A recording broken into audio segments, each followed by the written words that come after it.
Welcome to KnotWork Storytelling. This is the show where we untangle our myths and reweave our stories, one age-old tale at a time. I'm your host and lead storyteller, Marisa Gowdy. I'm a myth worker, a story healer, a coach for writers and creative entrepreneurs, and the author of The Sovereignty Knot, A Woman's Way to Freedom, Power, Love, and Magic. If you love what you hear and want to support the show, I'd be so grateful if you'd become a paid subscriber on Substack. In my newsletter, Myth is Medicine, you'll receive bonus content related to the stories on the show and deep dives into how mythology and folklore can help heal the individual and the collective in the present moment and beyond. There's a link in the show notes to follow Myth is Medicine on Substack, or visit mythismedicine.substack.com. Season 5, Episode 20, a best of the podcast episode. Brigid, Rebirth of the Mother, a story by Laura Murphy. Before we dive into this week's story and conversation, one quick note about my offerings for writers and creatives in 2025. I'll be offering not one, but 2 different writing opportunities in this new year. First, the Writer's Knot. My long-standing global writing community opens its doors to new members on January 22nd. This is a creativity incubator for writers seeking camaraderie and connection. Often, I describe this as a space where the mythic imagination meets creative expression. I set the scene for all of our writing practice sessions with a set of carefully crafted writing prompts that promise to help you look at your world from new angles each time. This time around, we're going to explore different archetypal creative landscapes, including the cave, the cliff, the castle, and the cottage. Each of these spaces has its own gifts and its own flavor, and each one wants to help you find a different aspect of your own unique voice. This group is ideal for you if you're feeling lonesome in your creative life, and if you're looking for a new source of inspiration in the new year. And then I'll be offering an entirely new program beginning in February. I'm calling it The Author's Knot. This intimate 10-month online program is for thought leaders, memoirists, and heart-led visionaries who are working on a book or another big project. The Author's Knot will help you to strengthen your craft, clarify your message, and truly organize your ideas so that you can bring the fullness of your vision to life. I'm crafting the Author's Knot program for folks who are declaring 2025 is the year that the book gets written. And the Author's Knot is not just for book writers. After putting out my own book in 2020, it became more clear to me than ever that there's deep magic in investing our energy and vision into the tried and true technology that is the book. And yet, that's not the only way to communicate multi-layered, soul-deep, innovative ideas and stories. In fact, I ended up creating this podcast when it seemed that my next big thing didn't want to be a book. So perhaps you can see yourself in the Author's Knot with whatever big project wants to emerge. Applications for this program are open now, and I'm already amazed by the level of interest from people who are really ready to dive deep and commit. In fact, we've already filled one cohort, and I've just added a second group. Do act soon, as space is extremely limited. Find all the details about both writing groups, the Writer's Knot and the Author's Knot, at marisagowdy.com. You'll find the links in the show notes. I am so excited to bring an encore edition of this story and conversation with Laura Murphy. It was first aired 2 years ago, right on February 1st on Imbolc, when Brigid's Day was celebrated as a national holiday in Ireland for the very first time. That holiday was a culmination of many years of work by brilliant activists, artists, spiritual folks who knew that Brigid, goddess and matron saint of Ireland, deserved to be recognized. I'm so excited to bring you this episode here at the end of our 5th season, in preparation for what will be our 6th season. Next week, we'll come with another experience of Brigid, a meditation led by Tracy O'Connor, and then a deep dive into all the ways that Brigid echoes through our lives. But for now, I invite you to settle in to this visionary story, to expand and deepen your relationship with Brigid. Season 3, Episode 1, Brigid, Rebirth of the Mother. Our guest storyteller is Laura Murphy. Laura is an activist, healer, and the poet in residence for Herstory, the powerful movement in Ireland telling stories of modern, historic, and mythical women. Laura is a passionate campaigner for Ireland's mother and baby home survivors and other issues surrounding equality, environmental, and social healing. She was also part of the recent successful campaign to make Brigid's Day a national public holiday in Ireland, to be celebrated for the very first time on February 6th, 2023. Laura's work is centered around the ancient Irish poetic practice of imbus forosni, which means inspiration that illuminates. Comparable to the Buddhist concept of enlightenment or contemporary flow state, imbus forosni is said to be a gift of the goddesses Bowen and Brigid. It was a practice mastered by the ancient poets of Ireland to bring truth to power and healing to society. I am beyond excited to welcome Laura Murphy back to the podcast. My friend, your Bowen story from last season has lit my soul on fire, and I know that it has done the same for people across the world at this point. And I am so grateful you're here to share with us a story of Brigid. As is our way on the podcast, you will tell us this story, and then we'll explore all the ways it still matters and how it's written for this very moment and for that ancient lady. So, Laura, will you share with us a story?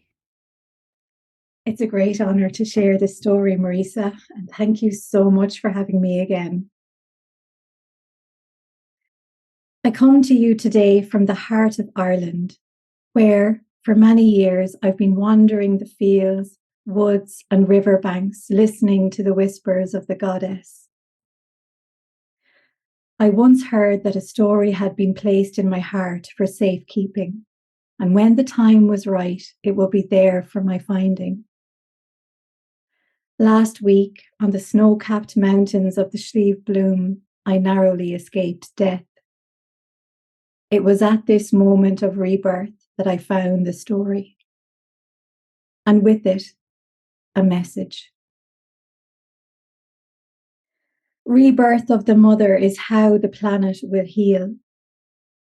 When we place her back in her rightful position as she who creates, she who gives, she who loves, she who nourishes, she who sustains, she who is, we will heal. There was a time when your ancestors held the mother goddess as sacred, held nature and her earth body as sacred, until patriarchy tried to obliterate her. Denying the mother was the single most detrimental act to the survival and thrival of your planet.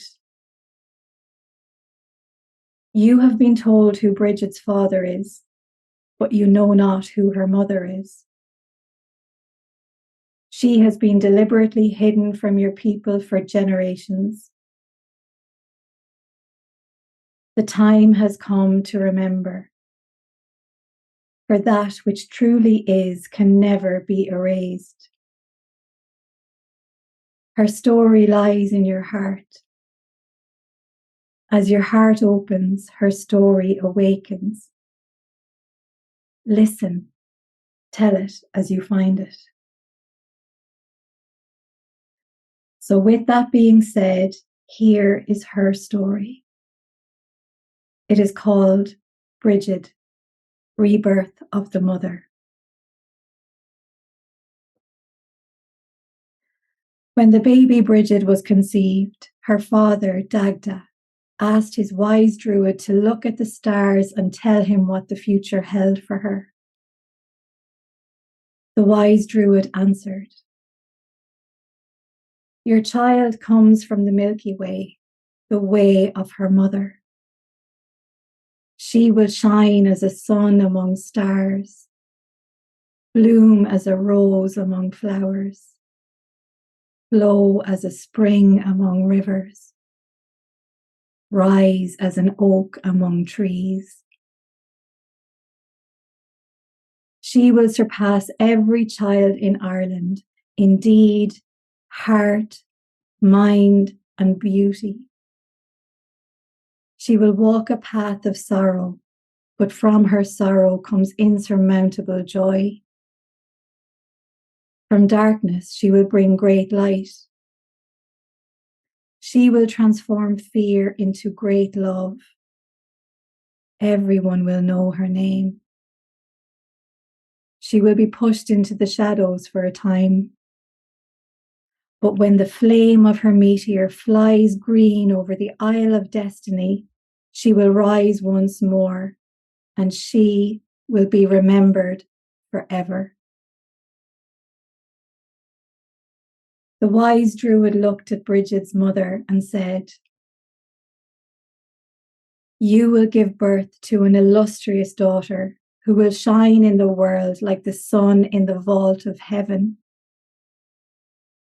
As has been foretold by the sages of old, her birth will be followed by your death. Know that the grace of your little one will set you free, and there will come a time where she will bring you life. She will be born in one tender moon." Dagda took Brigid's mother in his arms and said, "Let us stay together in this chamber until our child is born. Rest in my arms, my beloved. Lí síos a leanán agus léig do scí." Brigid's mother fell softly into Dagda's strong arms before laying her head on his lap. His harp melody infused harmonic waves of healing into the core of her being and into the heart of their little Lanav, whom she called Blá i mo bholach, flower in my belly. They dwelled together in the comfort of their deep love as the cold winds blew outside, the frost melted, and their Lanav grew. Dagda nourished her. He brought her fresh water and sung her to sleep. She created poetry for him. Her spoken word reverberated through each of his cells as starlight glimmers on snow. On the 28th night, they did not sleep. As they saw the Cygnus stars begin to appear over the horizon, they knew that Brigid was on her way. Dagda settled his beloved onto the birthing stone in the heart of the chamber, facing the entrance. There, at the exact moment that the sun crested the horizon, Brigid was born.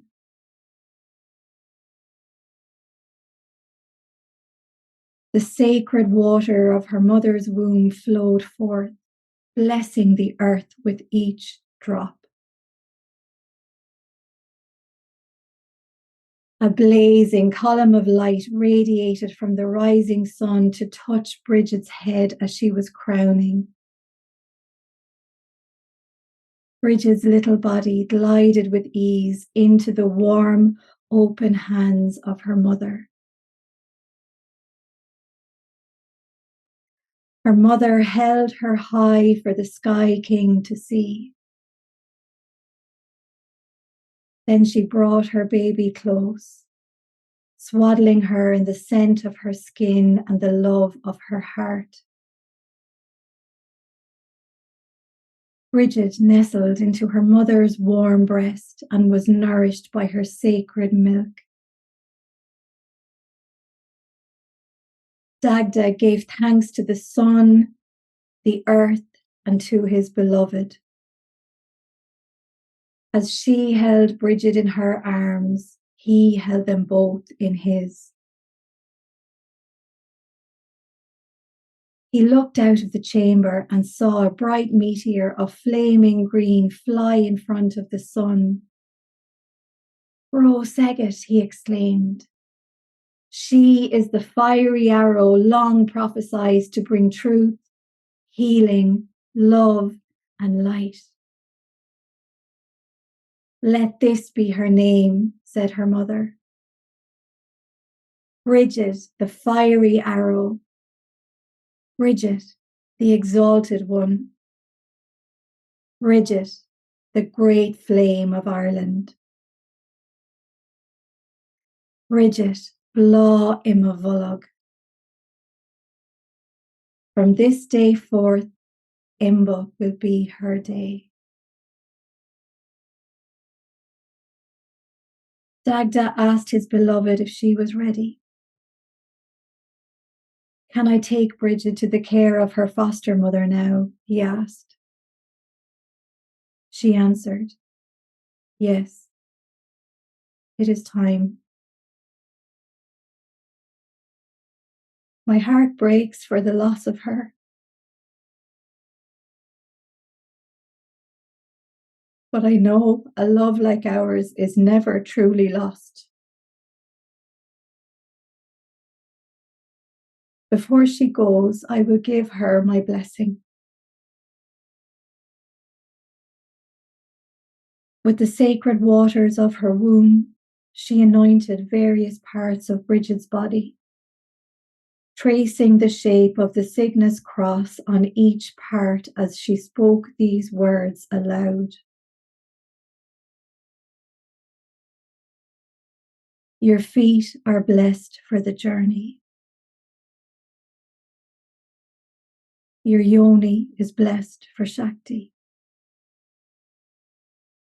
Your belly is blessed for power.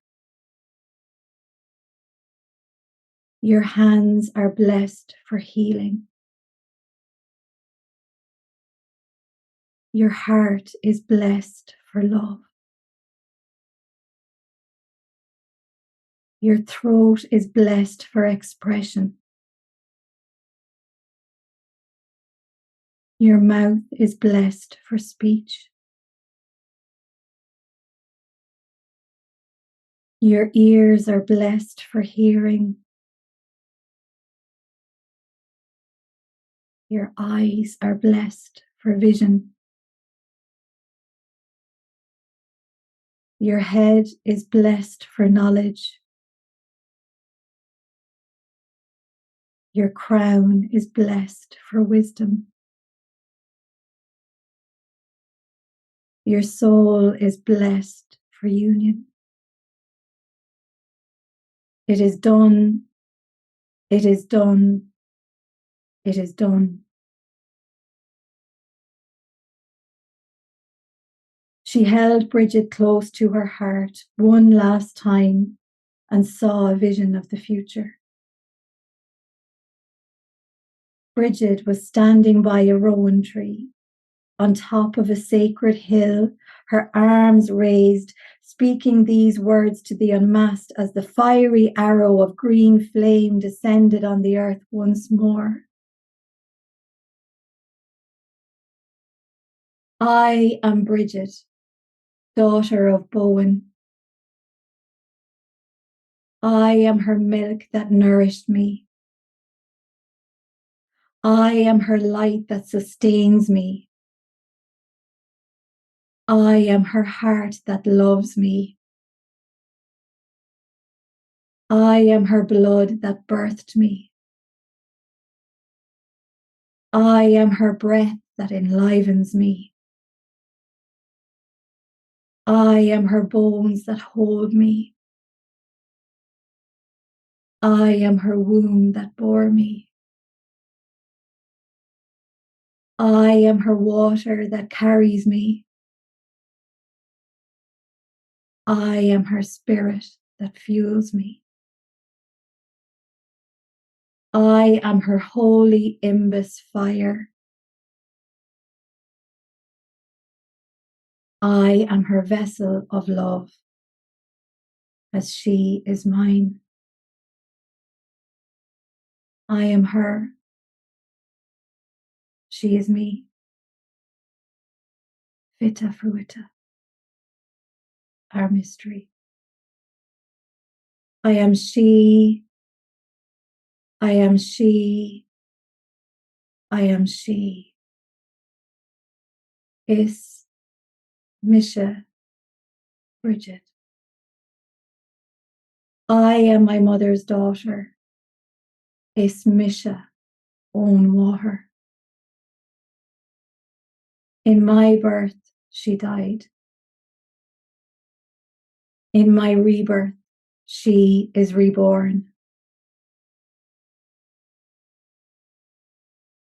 Bowen's sorrow eased, knowing that Brigid would keep her flame alive. Brigid would never let her mother be forgotten. With that, Bowen kissed Brigid on her forehead and gave her to Dagda. Dagda and the wise druid prepared to bring Brigid to her foster mother. Before they left, the druid raised his arm in the shape of the Cygnus cross over the precious family, blessing them as he spoke the holy trinity of creation. In anam an móthair, in anam an athair, agus an páiste néamh, Awen. In the name of the Mother, the Father, and the Holy Child. Awen.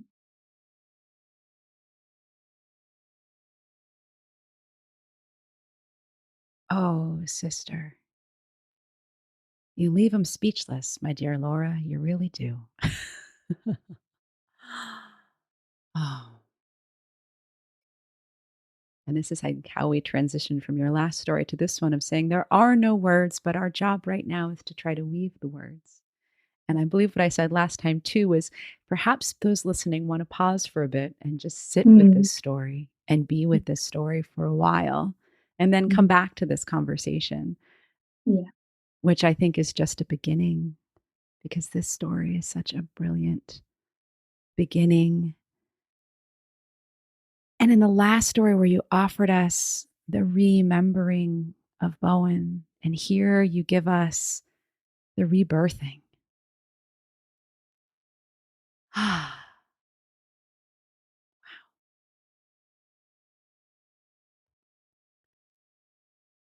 Let's start here because there's everywhere to start. But I want to thank you for giving us a story and giving me such the felt sense of being lover and mother and daughter, woven Fichifuicha so brilliantly in such an embodied way in this story of love and birth and death and rebirth. Yes.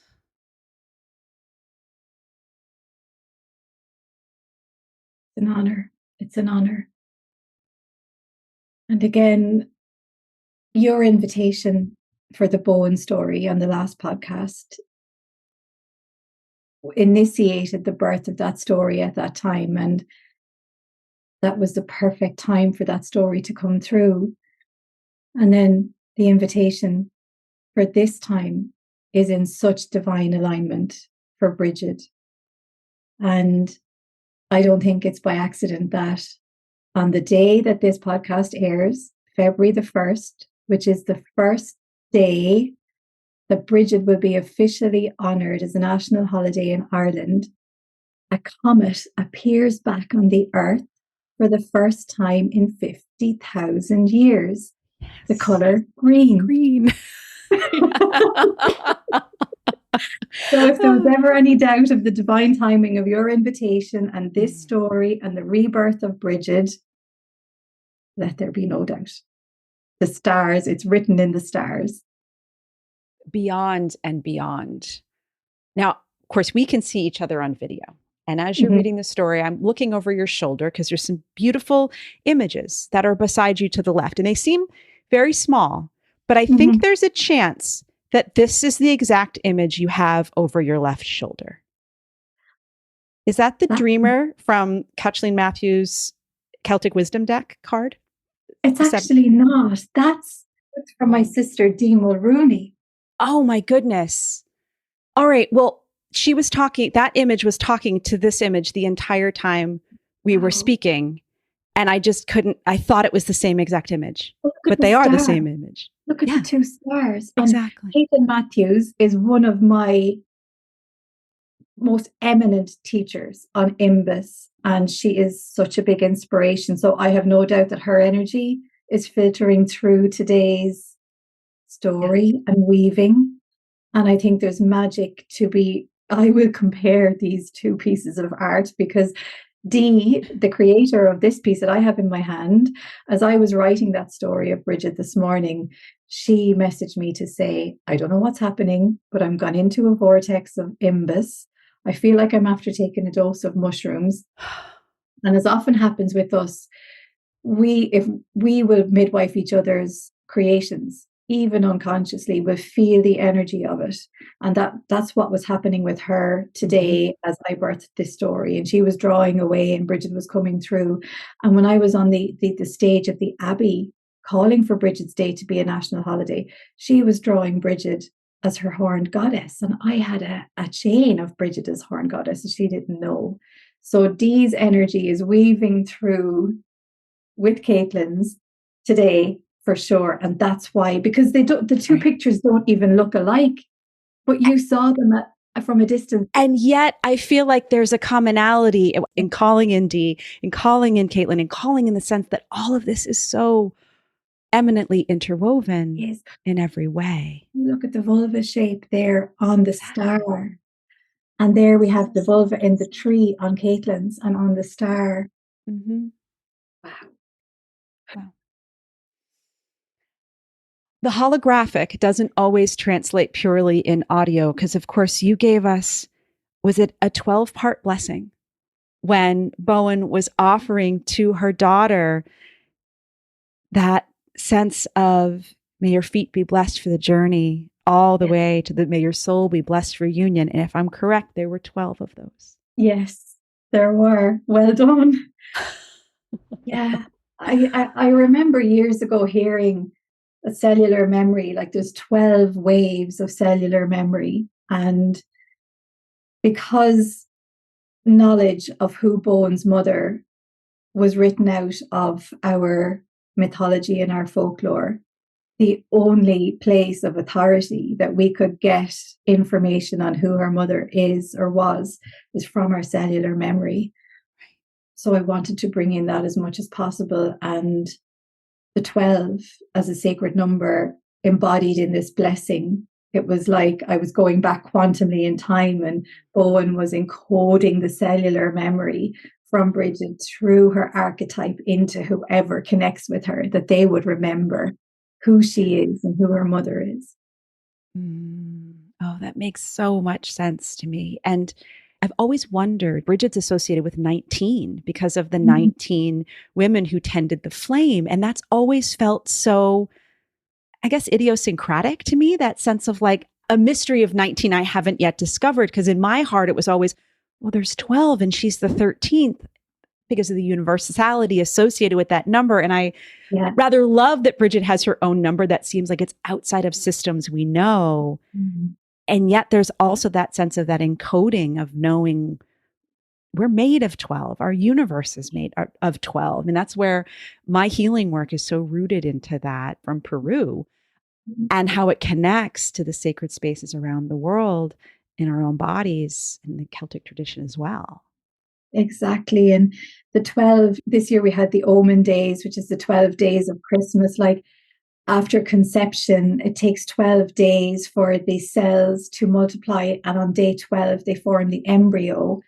But I think that the number 13 is like the sacred number of 12, and 13 being the number of the goddess. And then we have the 13 moons. Yes. And I didn't explicitly say it, but what is implied in this story is that Brigid was actually born after the 13th moon. So Brigid is born on the first moon. In my body, it feels like Angus was born on the 13th moon on solstice. And then Brigid was born on the first moon. She's the beginning. Both conceived on winter solstice in Newgrange. The new octave, right? She was that next octave of the story. Yeah. Can I tell you my 13th omen? Yeah.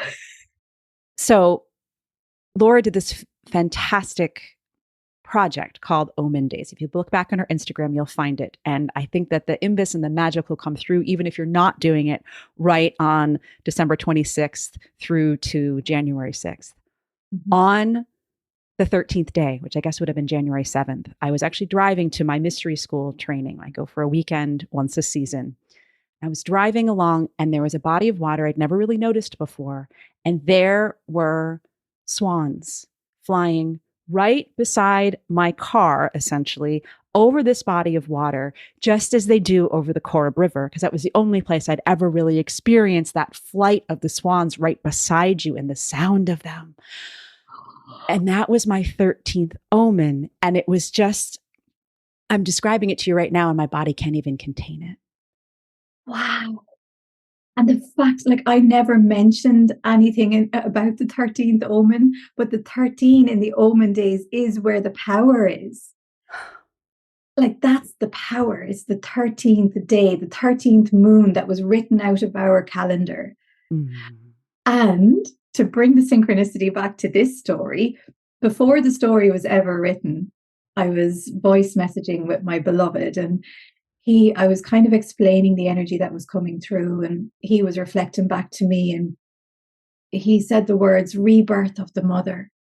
And as he said those words, I looked over at the lake. I was sitting at the side of the lake, and as he said rebirth of the mother, the swan on the lake just unfurled her wings like in great glory. And I'm like, that's the name of the story. I didn't have the story written. I didn't know how Brigid was going to rebirth her mother. But that was the sign, that was the omen, as came through for you on the 13th day. Mm-hmm. Mm-hmm. So there's no coincidence there, none.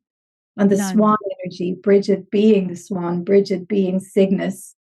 Yes, of course. Of course. And Angus being the swan, Angus and Care, and yeah. Oh. There's almost too much to hold. And yet that's the magic. And that's what we asked. We asked for this work to try to hold this.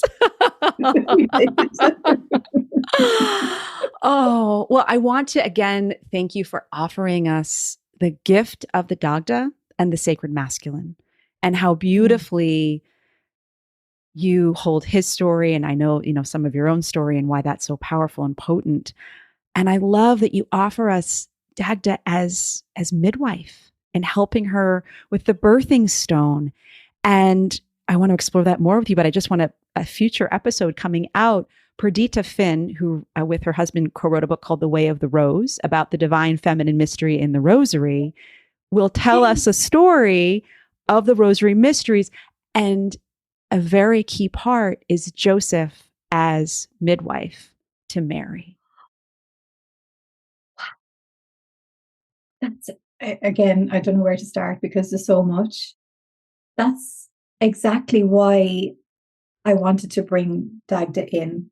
There was a great severance and a great harm done to the collective psyche of our nation when Owen was written out of our mythology, when the mother of our preeminent goddess was written out. And also the masculine was left in, but his role as beholder of the mother and beholder of the beloved was written out. And so much harm and hurt for the thousands of years after has ensued in Ireland, manifested most, I suppose, recently in the mother and baby home scandal, where in Ireland it was easy for the system and the powers that be to invalidate the motherhood of people who got pregnant outside of marriage. And the fathers of those children were not given the chance to behold and to midwife and to care for the mothers. And there's deep wounding in our society as a result.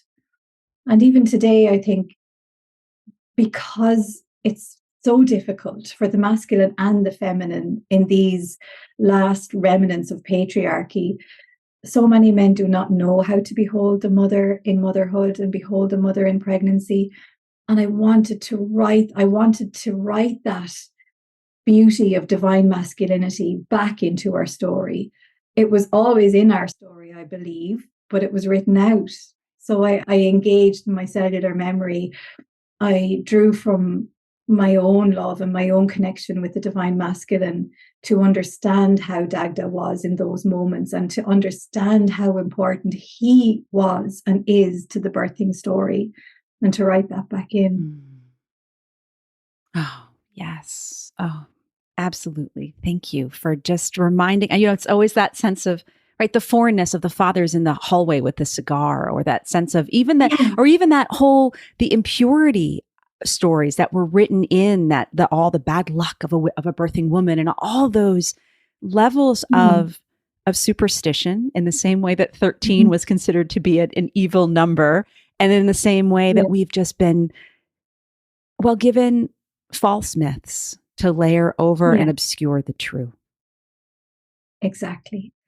And that legacy of sex being a sin and childbirth being dirty and disgusting, the legacy still lives in Ireland. I mean, it wasn't that long ago where after childbirth, women in Ireland were churched. Yeah.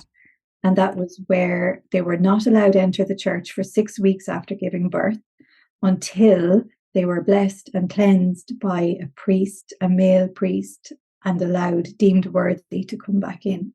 Well, and of course, that's a Brigid story too, right? So in the first episode of the first season of the podcast, my first Irish teacher, Kate Chadbourne, tells stories of Brigid from a very, Brigid is so multifaceted, we can tell it from a million angles, but she tells the story of Brigid as best friend to Mary, who put the flaming harrow on her head in order to walk with Mary into the church on the day she was allowed to return to Mass, because Mary was so nervous and didn't want to be the center of attention. So Brigid lit her head on fire, literally, and said, "Don't worry, I've got this. I'll create a diversion. You just sneak in the back."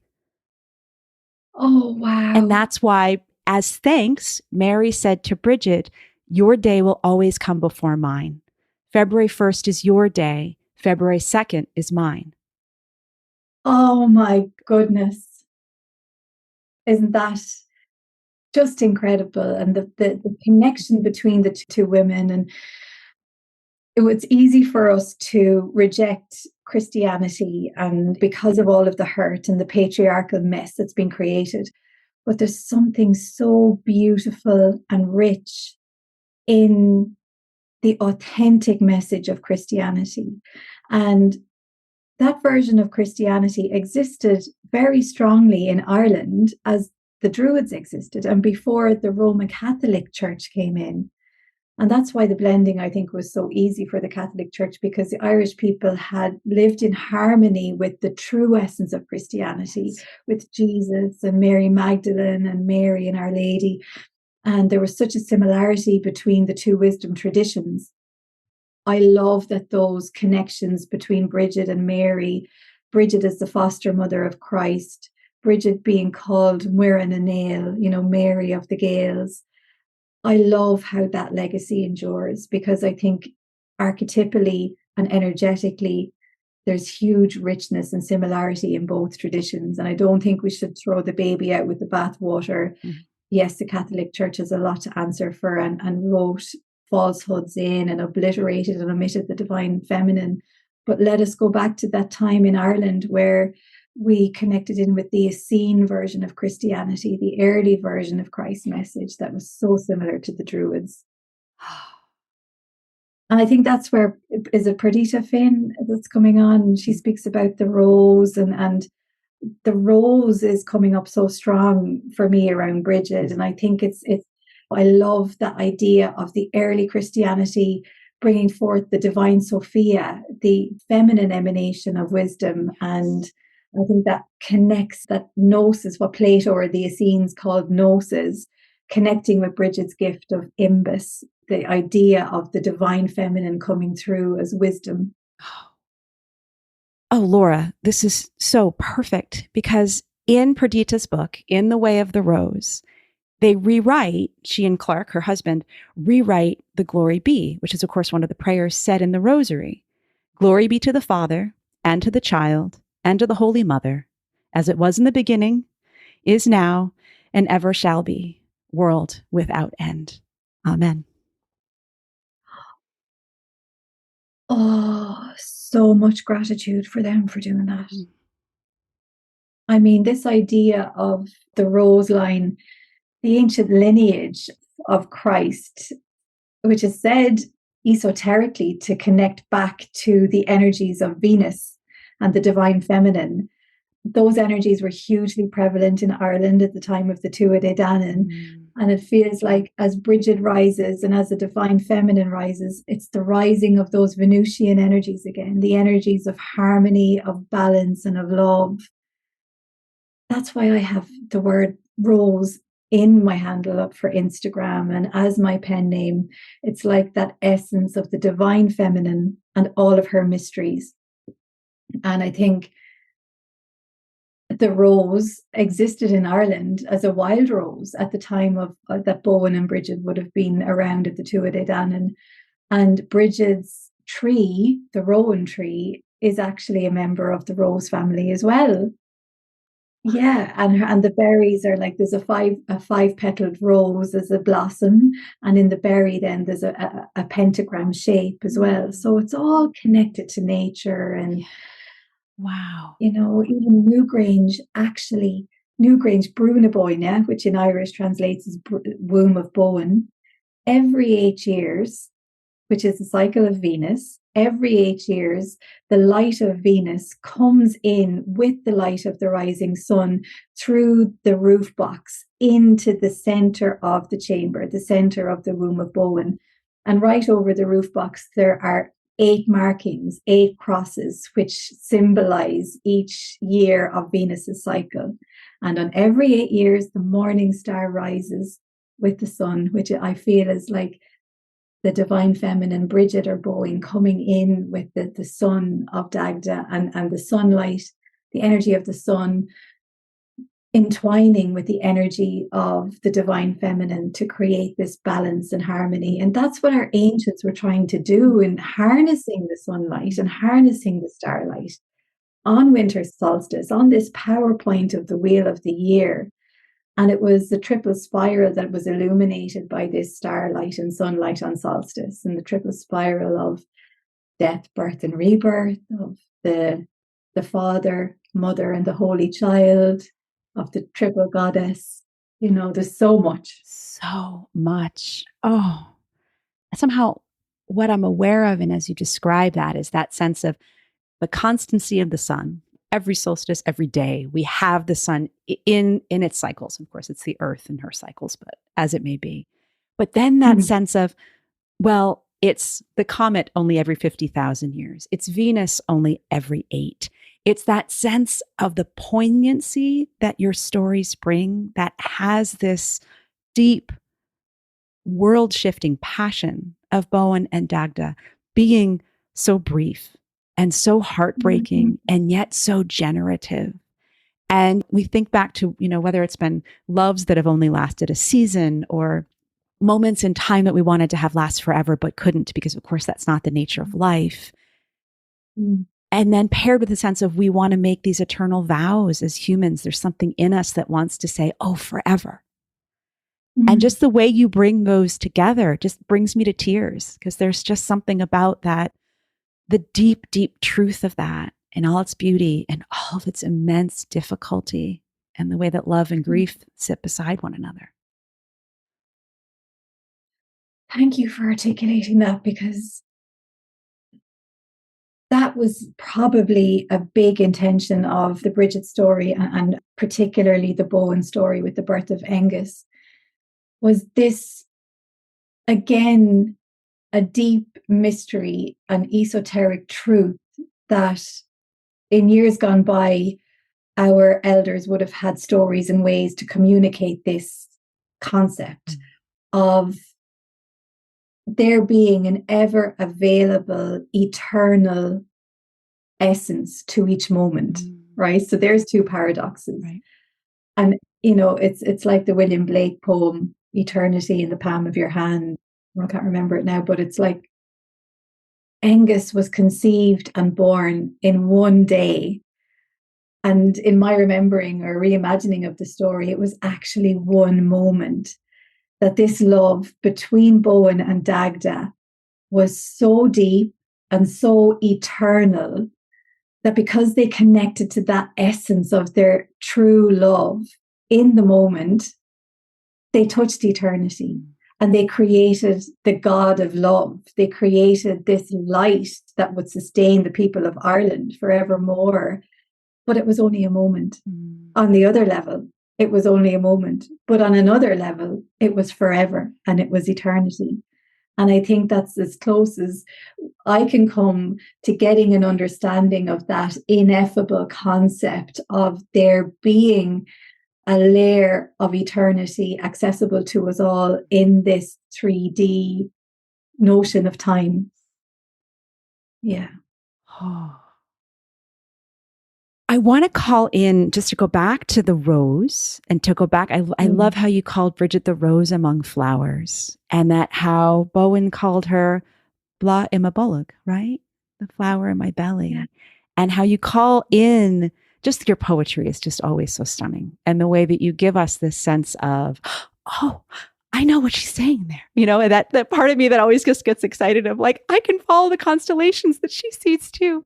And how you give us Imbolc contained within Bowen's sacred speech to her beautiful child in their shared moments. Yeah. Is there anything more you want to say about that and how that came through and the belly? And yeah, through the Omen days this year, which was inspired by Caitlin Matthews, funnily enough. Right. And when I started doing them 2 years ago, I felt something magic, but I had no idea of the ancestral memory that would unfold on year 3. Not just about the Omen days, but on Imbus Feroce Day in general, and on the goddess in general, and on the powers that we have latent within us. And through those insights, it was very clear to me that poetry is creation that is spoken. yes. And also that prophecy is creation that is spoken.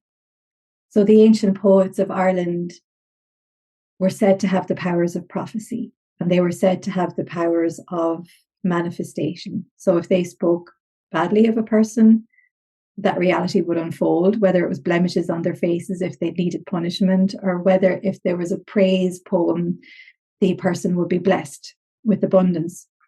So it was understood that the poets had powers of prophecy and of manifestation. But what really came through to me from the Omen days was that prophecy, we think of prophecy as prediction, as predicting the future. But because Imbus Feroce is a gift of Bowen and is a gift of Brigid, Imbus is the energy of creation. And I think of this notion of abracadabra, the root word of the word abracadabra is like, I create as I speak. And what was it about the ancient poets of Ireland that gave them this power of prophecy and manifestation? Something about the spoken word. There was something about divining gnosis and higher consciousness coming from a connection deep within themselves and a connection to the earth. So I believe that they had ways and practices to connect so deeply with something and to bring that forth in the words that they spoke to have effect in the world around them. So that's why I very consciously put in connected in bulk, the feast day of Brigid, connecting in with the root word, which is imavulog, the Irish words in my belly. And that being spoken is like a validation of the fact that Bowen is Brigid's mother, Bruna Boina. Bowen is the womb. Why is Imbulk called Imbulg, in my belly? It's Brigid in the womb of Bowen. So there's something inferred in bringing to light again the root word of Imbulg and its connection to the belly being the point of creation, that point in the wheel of the year at spring being the point of creation. Well, what's the energy behind that? It's the energy of the divine feminine. It's the energy of the mother. And it's the energy of conception, where we need the divine masculine as well, the light and the sun of the divine masculine, who can facilitate the conception and who honors and beholds the womb space, which is the incubator of creation. And I think that's what was lost. Well, as we, unfortunately, for now, have to close this conversation, but we know we'll always have Laura back. I just want to bring us to this idea of imbus. And I had heard the word before you and I met, and it only became real through our relationship, which I think is something many people can say after they've met Laura Murphy. Is that, oh, I knew what imbus Forosny was. And then I started to know what imbus was. But this idea of its prophecy is creation that is spoken, right? Is that the line? Yeah. That I led a women's circle about Brigid last week, and that was the line that I specifically wrote down and quoted from you in order to hold this space and to start to try to transmit what I can of Imbus and of Brigid's story. And I was calling in Bowen as well, because of course, well, you gave us what everyone's longing for, right? Is who is Brigid's mom? Because I have always adored, from the hagiography, from Brigid's saint stories, at least we have Bruxach. We have her mother giving birth to Brigid in the doorway, in that liminal space. And you gave us I guess it's what's been missing in the story, but it's also what's always been present in the story. Because I think what you offered us today is that sense of just, if we just push back the earth just a little bit, it's always been underneath there, like the great limestone. That's exactly it. And that's why I wanted to bring through a story of simplicity. I didn't want to add too many layers of details in it because it's always been there. I don't need to labor the point. She has been there. All I needed to do, or any of us need to do, is just pull back the layer a little bit and reveal and speak the words. The most important words in the story was the proclamation by Brigid. I am Brigid, daughter of Bowen. And again, poetry is creation that is spoken. Prophecy is creation that is spoken. So by me as a human being and as a woman of Ireland in the 21st century, speaking the words, embodying the energy of Brigid and proclaiming that she is the daughter of a mother, she is the daughter of Bowen, that claims her space back in the place that was taken by patriarchy. That revives Brigid's essence, her eternal flame that never fully went out. It may have been reduced to a flicker for a while, but it never went out. Her proclaiming herself, her name is the fiery arrow. It's in the Thunder Perfect Mind, that ancient Gnostic gospel, and it's I am the utterance of my name is the sacred line. And it's all about the power of sound and the power of proclaiming your name. Brigid is the exalted one. She is the high one. She is the fiery arrow and the flame that never dies. Her mother named her, and she is naming her mother. And through her naming, and her claiming her space, her mother is being reborn and remembered.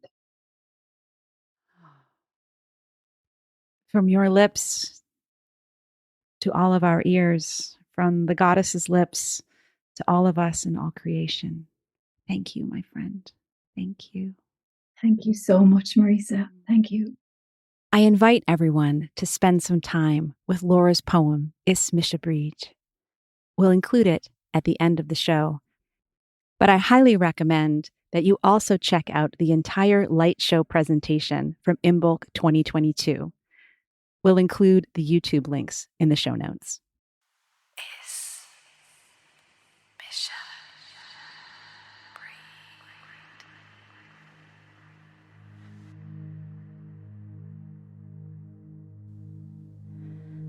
I am of the sky. I am of the earth, dreaming in truth since the day of my birth. Is Misha on Allah sa spare, is Misha on Nahar Fuin Talav, is Misha on Solas o Nialach, is Misha Niart na Darach. Tugam on Balak na Bofina, Tugam Balak na Farina. I am the light of 1,000 stars shining over Kildara fair. I am the fire of her sacred heart, imbus flame reviving Nyart. I am the water of her waters that bear fruits of the womb, alchemical air. I am the first drop of morning dew, fires of the mountain igniting anew. I am the blessing of a bright new dawn, love from on high, the exalted one. Is solas orga me ag dera an torca, is manal a hagan an va. I am the cloak that stretches horizons, a reminder to all that miracles happen. Dia gwich, dia is muirgwich, dia is muirgwich is podrig. Dia is muirgwich is podrig agus breed.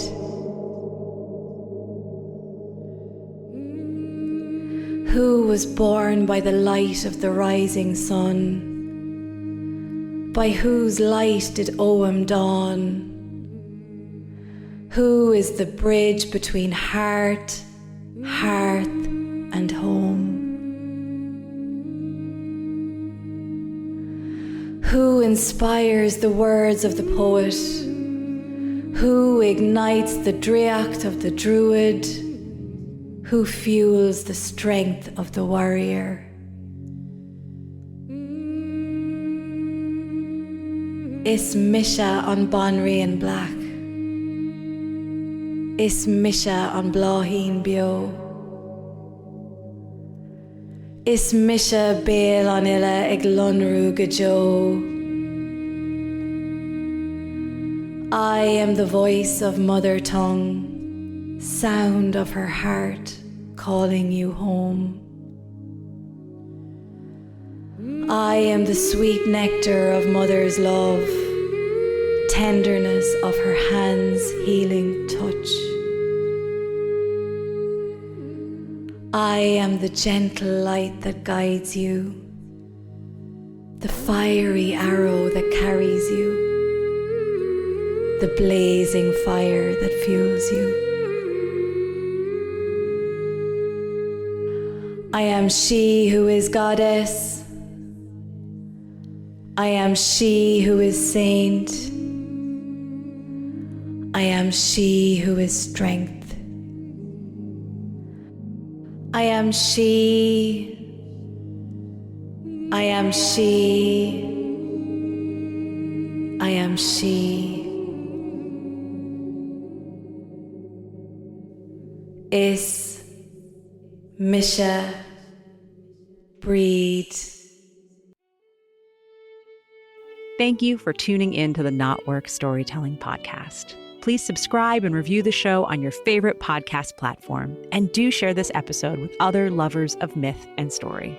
By the way, everyone is a lover of myth and story, even if they've forgotten. Creating this show is a labor of love, and your support will help me continue to craft and share stories through this season and beyond.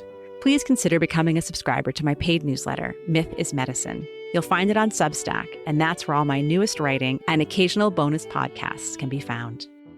You can learn more about my writing, my book, our online creative community, The Writer's Knot, as well as how to work with me as a writing coach over at marisagowdy.com.